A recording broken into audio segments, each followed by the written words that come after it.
Party में खड़े सब लोग एक बार एपिसोड फिर से नंबर ताली बजाने 100 लग गए, लेकिन उस आवाज के बीच भी आदित्य को ना तो कुछ सुनाई दे रहा था और ना ही कुछ दिखाई दे रहा था। वो एकदम से ब्लैंक हो गया था कि तभी मृणाली ने उसे थोड़ा सा पुश किया और आदित्य अपने जोन से बाहर आया। उसने एक बार आसपास देखा कि वो कहां पर है और सबकी तरह वो भी तालियां बजाने लग गया। सामने अमित और ट्विंकल खड़े होकर मुस्कुरा रहे थे और सबकी तालियों की तरफ रिस्पॉन्ड कर रहे थे। सब लोग जाकर अमित को कांग्रेचुलेट कर रहे थे और तभी मृणाली आदित्य को पुश करने लगी कि वो भी आगे आए और उन्हें कांग्रेचुलेट करे। आदित्य जल्दी ही ये बात समझ गया और फिर धीरे धीरे करके अमित और ट्विंकल की तरफ जाने लगा। जब वो उनकी तरफ जा रहा था तब उसके मन में वही डर उसके सामने नया सवाल लिए आ रहा था। अगर हमला पहले ही होने वाला है तो वो क्या करेगा? वो अभी तक शायद अपने आप को प्रिपेयर नहीं मानता है और शायद ये भी नहीं कि कुछ और भी हो सकता है, पर जो सच उसकी आंखों के सामने है वो इग्नोर नहीं कर सकता। उसने सोचा कि अगर वो अमित के सामने ऐसे मुंह बिगाड़ कर घूमेगा तो शायद उसे अच्छा नहीं लगेगा और इसलिए आदित्य अपने चेहरे पर एक स्माइल ले आया। वो अमित के पास पहुंचा और वो आदित्य की तरफ देखकर ही स्माइल कर रहा था। तब आदित्य ने उसे गले लगा लिया और फिर उन दोनों को कहा, congratulations to both of you. Thank you Aditya, तू नहीं होता तो शायद ये बात पॉसिबल नहीं हो पाती, इसलिए थैंक यू यार। तू पहले ही बहुत बार ये बोलकर मुझे शर्मिंदा कर चुका है, अब कंट्रोल कर यार, आदित्य ने एक स्माइल के साथ कहा। जब दूसरे लोग अमित को कांग्रेचुलेट करने के लिए आगे आने लगे तब वो पीछे हो गया और जाकर फिर से देविका और मृणाली के साथ खड़ा हो गया। उसने जब मृणाली की तरफ देखा तो उसे उसकी आंखों में एक आंसू दिखा और उसने पूछा, क्या हो गया मृणाली, तुम रो क्यों रही हो? मृणाली ने फिर अपनी आंखों से आंसू पोंछते हुए कहा, ये तो खुशी के आंसू हैं आदित्य। मुझे तो बिल्कुल ऐसा लग रहा है जैसे हम किसी फिल्म के अंदर हैं और वहां पर हीरो हीरोइन को प्रपोज कर रहा है। इस बात को सोचकर ही मुझे गूज बम्स आ रहे हैं। मुझे भी ऐसा ही प्रपोजल चाहिए। हाँ पर दीदी, आपके लिए तो ये मोमेंट कभी हुआ ही नहीं है ना? देविका ने टोन मारते हुए कहा और वो स्माइल करने लगी। मृणाली ने उसे इस तरह से स्माइल करते हुए देखा और फिर आदित्य की तरफ मुड़कर कहा, Aditya, I want you to propose me. अभी? आदित्य ने बहुत ही हैरानी से पूछा और तब मृणाली ने उसी टोन में कहा, हाँ अभी क्या अभी? ओके, आदित्य ने कहा और वो अपने घुटनों पर बैठने लग गया क्योंकि उसे पता था कि मृणाली मजाक कर रही है। आदित्य जैसे ही नीचे झुका आसपास के कुछ लोग उसे देखने लग गए और मृणाली को शर्म आने लग गई। वो थोड़ा सा पीछे हो गई और तब आदित्य अपने जूते की लेस ठीक करने लगा। सबका ध्यान उस पर से हट गया और उसने हंसते हुए कहा, क्या हो गया, तुम पीछे क्यों हट गई? मैं तो अपने जूते की लेस ठीक कर रहा हूं। I hate you Aditya, Mrinali ने कहा और फिर उसने देविका का हाथ पकड़ा और उसे खींचकर दूसरी तरफ ले जाने लगी। तब आदित्य सीधा खड़ा होकर हंसने लगा, लेकिन कहीं ना कहीं अभी भी उसके मन में वही डर घूम रहा था और वो बस यही सोच रहा था कि आगे वो चीजों को मैनेज कैसे करेगा। पर उसके मन में आया कि अगर वो पार्टी के बीच ऐसी बातें सोचेगा और निराश होकर घूमेगा तो जरूर अमित या फिर मृणाली उसे नोटिस करेंगे। फिर वो उससे सवाल पूछेंगे जिसका जवाब वो बिल्कुल भी नहीं देना चाहता था।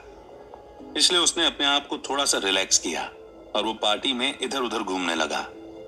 वो कभी किसी स्टॉल पर खड़े होकर कुछ खाता तो कभी फिर देविका और मृणाली के आसपास घूमता। वो दोनों भी उसकी तरफ स्माइल करके ही देख रही थी और आदित्य उनसे बीच बीच में बात भी कर रहा था, पर उसे यह भी पता था कि उसे उन लोगों से डिस्टेंस भी रखनी पड़ेगी क्योंकि दुनिया की नजरों में तो उनका रिलेशन बस एक कंपनी हेड और एम्प्लॉय का ही है। आदित्य बीच बीच में अपने दोस्तों से बात कर रहा था और उसे वहीं पर निधि भी मिली थी। निधि से मिलने पर आदित्य ने उनसे पूछा कि उसका काम कैसा चल रहा है। तब निधि ने उसे बताया कि बिना अनुराग और निखिल के कंपनी में थोड़ा डिस्टर्बेंस तो है, पर फिर भी वो सब लोग काम चला ही रहे हैं। उसने उस बात पर ज्यादा ध्यान नहीं दिया और वो बस निधि से यूं ही कैजुअली बात करने लगा। तभी उसने देखा कि पार्टी में कुछ वेटर्स एक बड़ा सा पिंक कलर का केक लेकर आए हैं जिस पर हैप्पी बर्थडे और कांग्रेचुलेशन दोनों लिखा हुआ था। अमित और ट्विंकल पार्टी के बीच में खड़े होकर जब उस केक को कट कर रहे थे तब सब लोग उनके आसपास खड़े थे। केक के कटते ही पार्टी पॉपर्स फूटे और लोगों ने तालियां बजाना शुरू कर दी। फिर उन वेटर्स ने सारे गेस्ट्स को प्लेट में केक सर्व किया और उसी के साथ वहां पर शैंपेन की बोतल भी खुली। जब वो ग्लास सर्व कर रहे थे तो आदित्य ने उसे पिक नहीं किया और वो चलते हुए बहाने से मनाली और देविका के पास गया।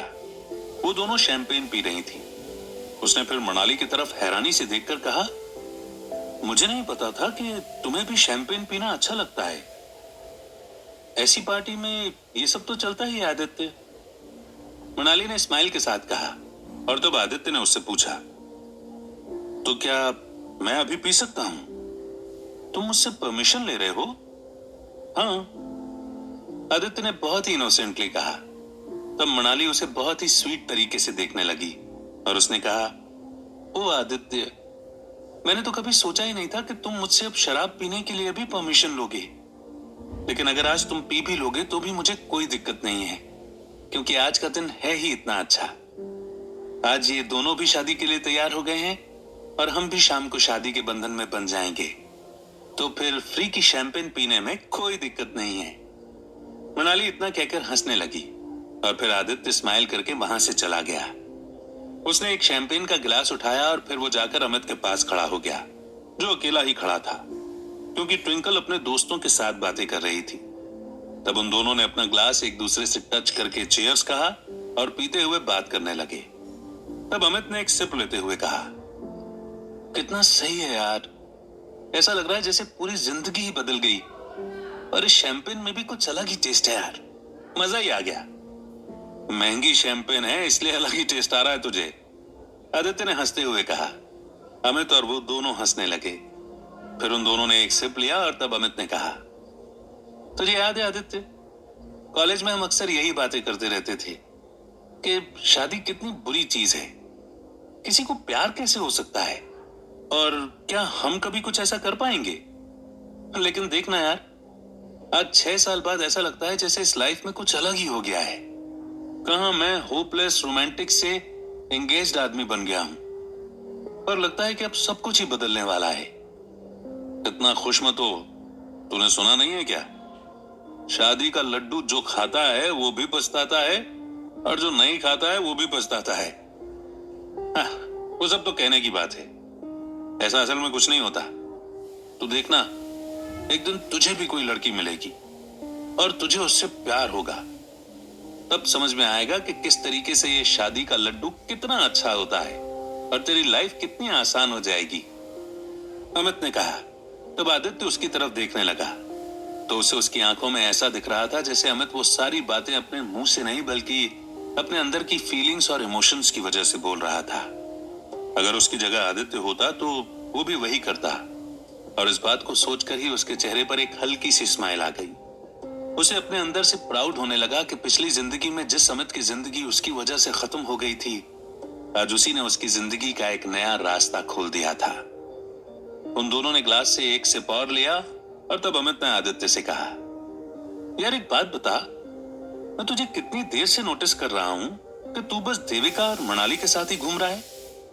मैं मानता हूं कि मैंने तुझे उस दिन ऑफिस में मजाक में कह दिया था कि तू मनाली को भी पटा ले, लेकिन तू तो सच में उसी तरीके से निकल गया यार। पर एक चीज देखी मैंने। क्या देखा तूने? आदित्य ने थोड़ा हड़बड़ा कर पूछा। उसे लगा जैसे अमित ने उसके प्रपोजल वाले प्रैंक को नोटिस कर लिया और वो शायद उसी के बारे में पूछेगा। तब अमित ने आगे कहा, चिल कर यार, इतनी भी सीरियस बात नहीं है। मैं तो बस इस चीज को बता रहा था कि जब जब वो तुझसे बात कर रही थी उसकी आंखों में अलग ही चमक दिख रही थी। पता नहीं तेरे अंदर ऐसा कौन सा जादू है कि हर लड़की आकर तुझसे ही अट्रैक्ट होती है और तू उनसे बातें करने निकल जाता है, तेरा काम भी हो जाता है। उस दिन भी जब ट्विंकल ने बोला कि वो अपना नाम मनाली रख लेगी और हम आदित्य और मनाली बनकर अंदर घुसेंगे, तो मैंने सोचा कि क्या तेरा चांस कभी यहां पर हो सकता है। और आज मुझे देखकर ऐसा लग रहा है कि सच है, तो कुछ ना कुछ तो इस फील्ड में कर ही सकता है यार। अमित की बात सुनकर आदित्य चुप हो गया और ये सोचने लगा कि क्या उसे अमित को अपने और मनाली के रिलेशन के बारे में कुछ बताना चाहिए। लेकिन उसने सोचा कि अभी वो अपने घर जा रहा है और इतनी सारी बातें बताना शायद ठीक नहीं रहेगा, इसलिए वो चुप रहा। तब उसने कहा, तू भी कहां ये सारी बातें कर रहा है यार? हमारी कंपनी की ऑनर की बेटी है, तो थोड़ा उसी तरीके से ख्याल तो रखना पड़ेगा ना। अबे मक्खन लगाएंगे तभी तो आगे जाकर प्रमोशन मिल पाएगा। आदित्य ने कहा और वो इतना कहकर हंसने लगा। अमित ने भी उसका साथ दिया और फिर वो दोनों वहीं खड़े रहकर हंसने लगे। जब आदित्य ने घड़ी में टाइम देखा तो दिन के 3 बजे थे। उसने सोचा कि उसे यहां से निकलना चाहिए, इसलिए वो मनाली को इस बात के बारे में इन्फॉर्म करके आया और फिर ट्विंकल और अमित को एक बार फिर से कॉन्ग्रेचुलेट करके वहां से निकल गया। वो बाहर खड़ा था कि इतनी ही देर में देविका और मनाली भी आ गई और फिर वो तीनों देविका की कार में बैठकर घर की तरफ जाने लगे।